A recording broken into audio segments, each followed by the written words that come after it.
Recording in progress. So welcome to this month's monthly mini. This is a monthly session that is produced by Respite Care Association Wisconsin. My name is Val Madsen, and I'm the Training and Development Specialist. These monthly minis are on topics that really cover a variety of different things and are geared for different populations. Typically, the training, again, is a mini, so it's about 20 to 30 minutes. So just kind of a very brief overview to give some basic information on different topics. This month, we're going to be talking about self-care strategies and coping tools, and we're going to really look at it in a couple of different ways. So really looking at how we support ourselves and how we use these different strategies and tools to manage ourselves through the day. Some of us will do these things without even thinking about it. It just comes naturally to us. Others will set aside a time to use these strategies or set schedule time to okay, this is when I'm going to do this or this or this. So it really just, each person is very different, and that's part of the strategy as well. If you are setting time aside to set up a strategy, that's part of a coping tool.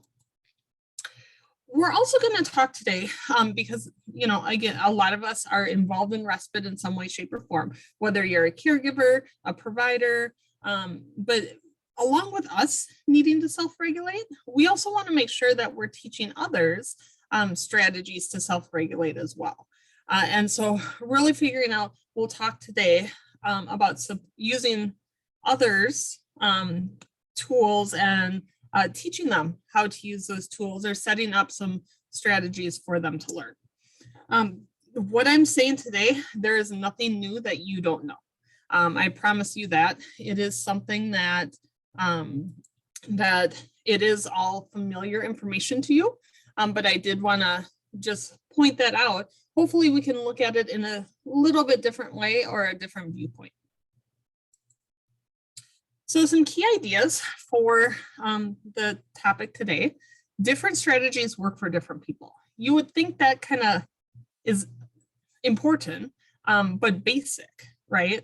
A lot of times I work with a lot of individuals where kind of the first thing, okay, take deep breaths, because that is a really good strategy to self-calm, to regulate, to cope. But that doesn't always work for everybody. There's some people that just means nothing to them. So even though it's really basic to say different strategies work for different people, I think it's really important to remember that as well. I think we also sometimes say, oh, well, that works for me. Why doesn't it work for you? It should work for you because it works for me. And that's not always the case either. It's good to try a variety of things and to have like a toolbox or a toolkit so that you have different things you can pull from for yourself and while you're supporting others to help them kind of choose different tools. And part of the reason for that is because one strategy is not going to work every single time. If I am becoming unregulated because of one thing, then one strategy might work. But if it's my dysregulation is caused because of something completely different, maybe that strategy that typically works doesn't work anymore. And so I want to be able to have a toolkit that I can pull different things from. And so that's one thing to remember as you're working with clients as well. I have one that in his plan, it really is deep breaths. And that is like his main go-to. And when you talk to him and when you ask him what works, that is the first thing he'll say. In the moment, that's not always a great strategy for him. Sometimes he isn't able to do that. So giving him only one strategy isn't real helpful. Where if we have a toolbox and maybe can show a visual so he can pick a strategy that works right then, or he can try, okay, deep breaths don't seem to be working, but can we go for a walk? And then we can try deep breaths, different things like that, because it's not always going to work every time. And then the last thing that I really want before we dive into like the different strategies is really talk about practice. When working with people who you're supporting, whether it's as a caregiver or as a respite provider, you want to practice when they are calm, not when they're in the moment. And that's the same for us. any new strategy we use, we want to use when we're calm or practice when we're calm, because if we're in the moment and someone comes up to me and says, take deep breaths, no, like that's not what I need right now, because that's not something I've practiced. And I need to be able to use those tools, and I need to know how to use those tools. But in order to know that, I need to practice before I need, and before I'm in a situation. So let's dive into some of the strategies. Feel free to pop in the chat any thoughts on any of these as well, or if you want to unmute and offer some more perspective, feel free to do that also. So the first one I've already kind of mentioned is taking deep breaths, or breaths in any way. I have worked with so many different clients that this works really well, but sometimes it's hard. And so especially for some of my younger kids, I will do different activities that really are more visual. So like there's one like that's hot cocoa breathing. So we're going to do this, and feel free to do this as you're watching this, but pretend you're holding a mug of hot cocoa cradled in your hands. Bring the mug near your face and take a slow breath in, and imagine that you're smelling the hot chocolate. So it's a visual. So as you're doing this with someone, that's something, oh, this is familiar, I can do that. And so then imagine you're smelling the yummy, delicious chocolate, hot chocolate. Now slowly, gently exhale to blow the steam off the hot chocolate. So inhale smelling, and exhale blowing. And it's more a visual picture versus saying, okay, let's take deep breaths right now. I've had some really focus on belly breathing. Okay, let's take a breath, put your hands on your stomach and let's feel our stomach get bigger and smaller. Some people call that balloon breathing, belly breathing. So I've seen that as well. So there's blowing bubbles. So it might be, okay, pretend you have a bubble wand and blow bubbles. Do short bubbles. Do a long, big bubble. So again, there's lots of different ways that you can think about deep breaths. Another one that I like using is using your hand. And this is like a roller coaster breathing. So as you go up, you breathe in, and then you breathe out when you go down. So.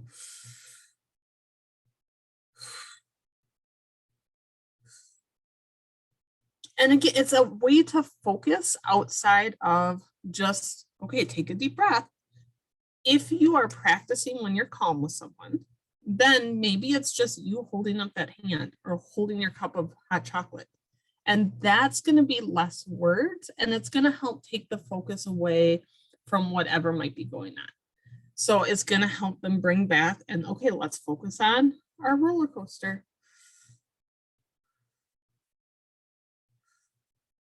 So I've done that. I've had some visuals that have like something that the client likes. So maybe it's dogs or superheroes or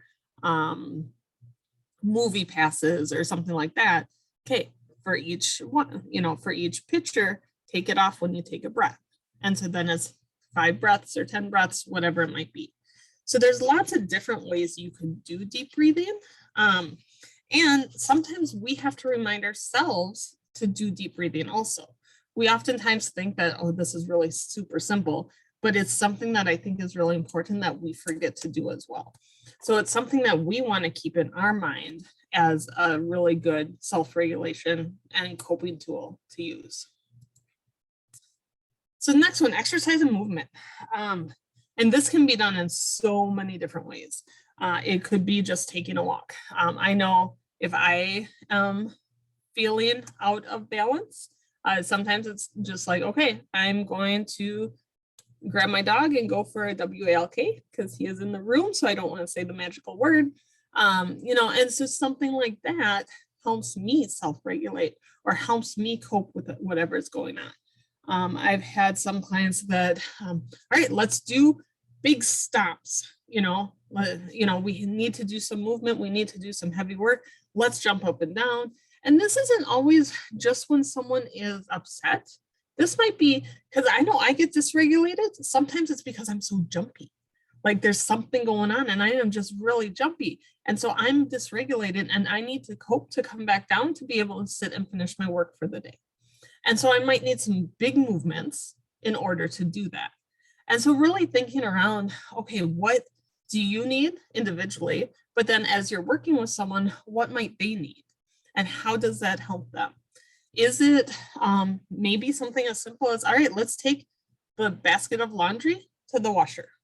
That movement, that heavy movement, carrying something heavy might be a way to help someone cope. Again, not all of these strategies are going to work for everyone, but they're just something to kind of have in your toolbox and something to work on, again, while the person is calm. Coloring, drawing, art, anything creative, painting. I know there's a huge number of like adult coloring books because that is a self-regulation or coping strategy, things that people like. I've seen like even today, so I have a notepad from an agency that's by my desk, but on this notepad at the bottom, they have a little doodle area so that you can see that. And then I sat during a meeting today and I just started coloring in because that helped me focus and regulate myself to focus on that meeting. Because it is Friday and we're ready to go. I have a vacation coming up and it was really hard to focus. And so that was one way for me to regulate and pay attention. I work with another client that he doesn't do well taking notes in school. He's a little bit older. He's in high school. Doesn't do well taking notes in school, but if he has origami or paper crafts and he can sit and do that, he is intaking everything the teacher is saying. So while he might not be actively working on whatever worksheet or, follow along, fill this in, he doesn't do any of that. But if he can sit and be creating something or building with Legos or doing something like that, he is intaking absolutely everything. He is helping his self-regulation by understanding that. And the school has worked with him to know that that's what he needs.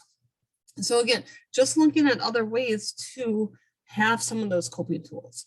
Again, we might not, and I should have mentioned this earlier, sometimes we use coping tools not when we're to the point of needing them, but before there, so we don't get to the point of needing them. Coping tools and self-regulation strategies should be happening throughout the day so that we're able to stay invested and involved in whatever's going on. Music. This is a great strategy. I know a lot of people that use it, and it could be something as simple as, just being able to put on some headphones. It could be singing. It could be playing an instrument, but just, again, another strategy that could help someone come back down or help someone regulate so that they can continue moving on throughout their day.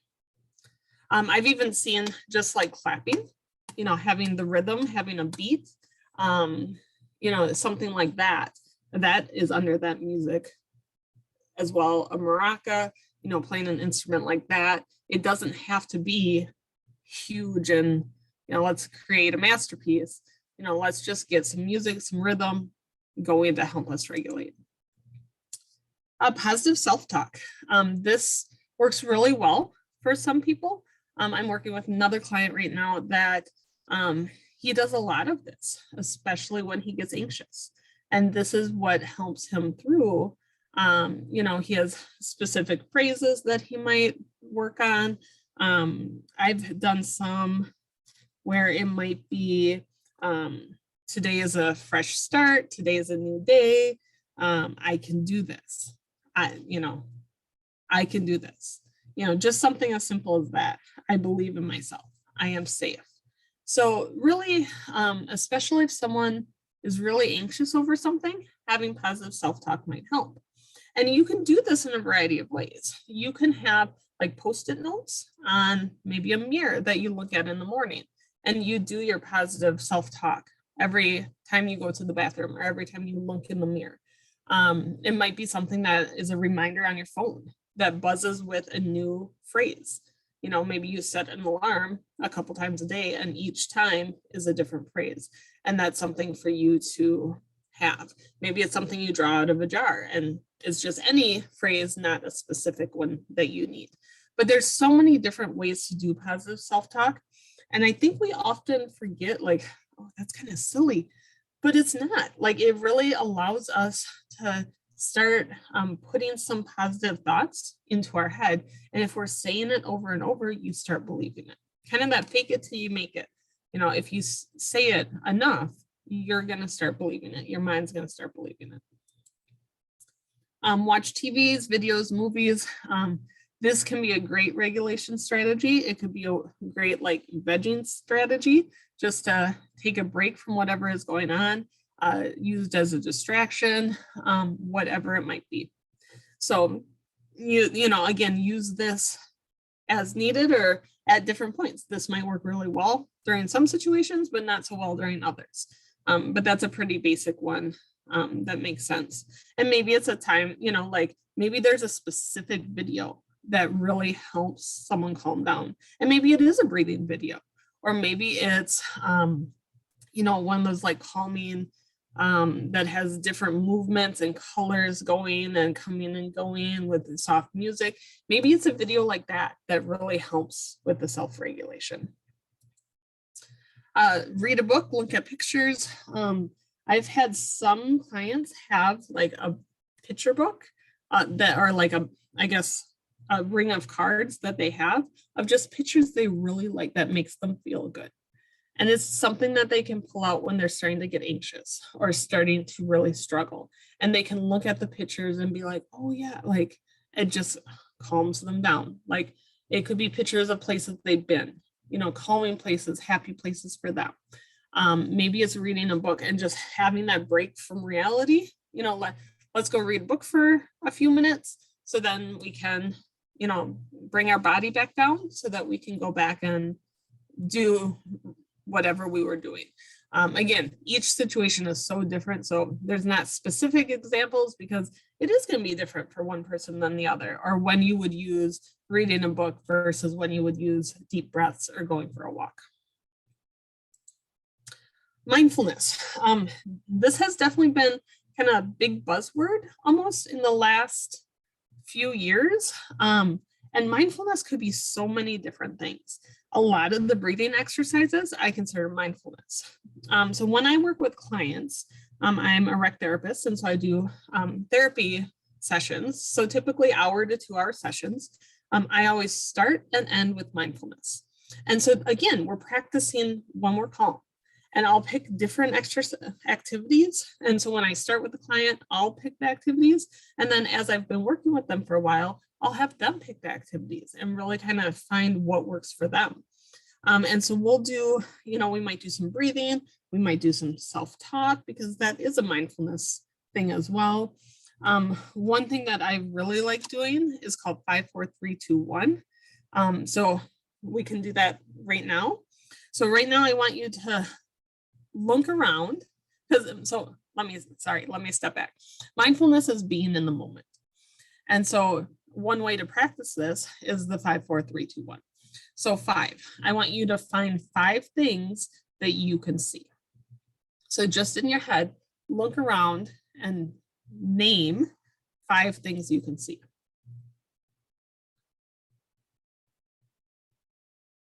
And then once you've done that, I want you to name 4 things you can touch.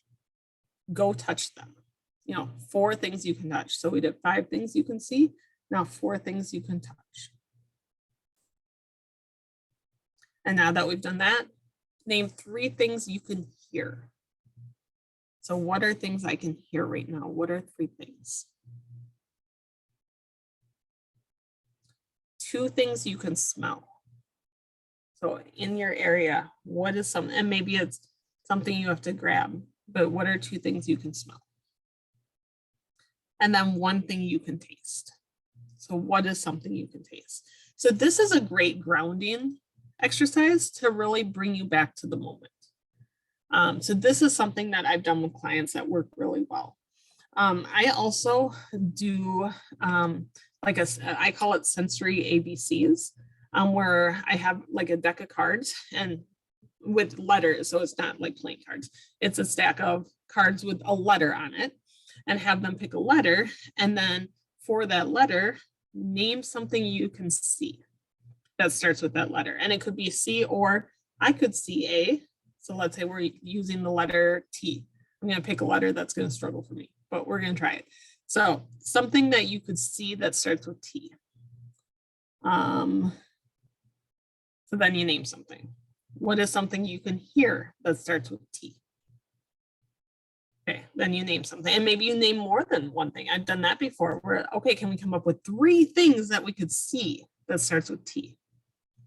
Oh, this, and this. Okay, that we can hear, that we can smell. What is something we can smell that starts with T? What's something that we can taste that starts with T? Something we can feel that starts with T. And so it's something that we can just really, again, come back to the moment, focus on something else. So again, different mindfulness activities. Unplug from technology. I know I mentioned TV, movies, videos as a strategy, but maybe it has to be unplugging and not having access to whatever is going on. I know, especially for me, this one, sometimes I have to do. Sometimes the coping tool for me is scrolling through like Facebook or Instagram, and just mindless scrolling. That just kind of like helps me on. Other times it's the things that I'm seeing on there, especially after trauma specific activities or big world events that have happened, or things that have happened in the world, and that's all that's on some of those Facebook feeds or newscasts, whatever. Sometimes it's time to unplug from that and just taking a break from intaking all of that stuff and just being without a screen. Sometimes that is a really good self-regulating coping tool. Writing in a journal. Again, trying to do this when you're calm to start with, but this can be a great coping tool to help someone process what they're doing. Or what's going on. So this is one that I use with my clients and myself as well. Talk to someone. I always have my clients name someone that they would feel comfortable talking to if they needed someone. And we'll even do different areas. Like, so if you're at school, if you're at work, if you're at home, who could you talk to if you needed to talk to someone? Who could you reach out to? How do you reach out to that person? And then we might practice that to make sure that they know how to do that and how to start a conversation. Cry. It is okay to cry. And sometimes we forget that that's actually a really good self-regulation tool. For me personally, sometimes I'll wait and do it in the shower. And that just, for whatever reason, it just seems to like cleanse me of whatever tension is in my body. And for me, that's a really good tool that I use, coping tool that I use, that sometimes we forget that we can teach that too and make that an option, and that's okay to do. Be outside. I think sometimes it's just nice to get out and walk around and be in nature and be present, and again, doing those things. So if you go for a walk around your neighborhood or a walk in the woods or down a trail, what are 5 things you can see? What are 4 things you can touch? 3 things you can hear, 2 things you can smell, and 1 thing you can taste. And so just, again, being mindful while you're outside. House cleaning and housework and cleaning. Again, some of that big movement or that energy, that sometimes is a really great regulation strategy. And I talked about, carrying that laundry basket as heavy work, but housework and cleaning is another great regulation tool that can be really helpful for someone that needs to come back down or needs to regulate in order to continue on with their day. And making a plan. This is something that I do. This is very regulating for me. I have so many lists all over the place, but especially when I get extremely overwhelmed, I find like I have to go back and even break down my daily list a little bit, or my weekly list a little bit more into daily. And then maybe my daily list, I even have to break that down into morning, afternoon, evening, just so that I can regulate myself, because I get very overwhelmed if there's too much. And so that's something for me that works really well. And there's so many things around making a plan, visuals I use, calendars, sticky notes, all of that. That's all part of my coping tools to deal with everyday things, along with self-regulation, is really working on some of those things. So there was just a few, and there's so many more, there's so many, but just a few tips that I want to talk about again is make sure that you provide the information in a way that works for the person. By giving someone, so like here's the 5, 4, 3, 2, 1. It's in a written card. If I gave this to someone, this might not work for that person. It might have to be me saying it. Or maybe instead of words, I change this to visuals. And so then I have just a number 5, and then I have an eyeball. 5 things I can see. Number 4, and then have a finger for touch. So again, give the information in a way that works for the person. Make the tools accessible. And what I mean by that is if you practice these things, but then you don't give them the tools to use when they need them, that doesn't really work. So if, let's say if one of the tools is watching a video, but when they don't always have access, or if they ask for, let's say, an iPad to watch a video, oh no, you can't have that right now, you're past your time. Well, then it's not an accessible tool. So just be very aware that as you practice different tools, is everyone that supports this person or everyone that supports you know what you need and the tools and how to access them. And then remember to practice the different tools. Like I said, if you just, okay, take a deep breath, and that's your only tool, that's really hard to support someone fully with that. Especially practice when they're calm. When you're calm, you can pick up different self-regulation and calming techniques as well.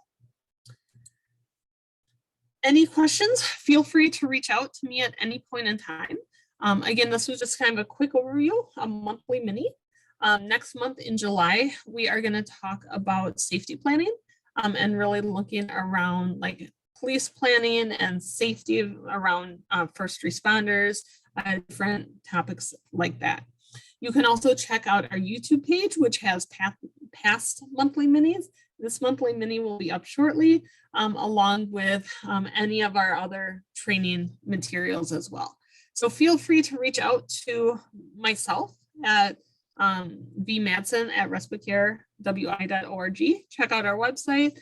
If you have any ideas for future monthly mini topics, please feel free to reach out. But thank you so much for joining us.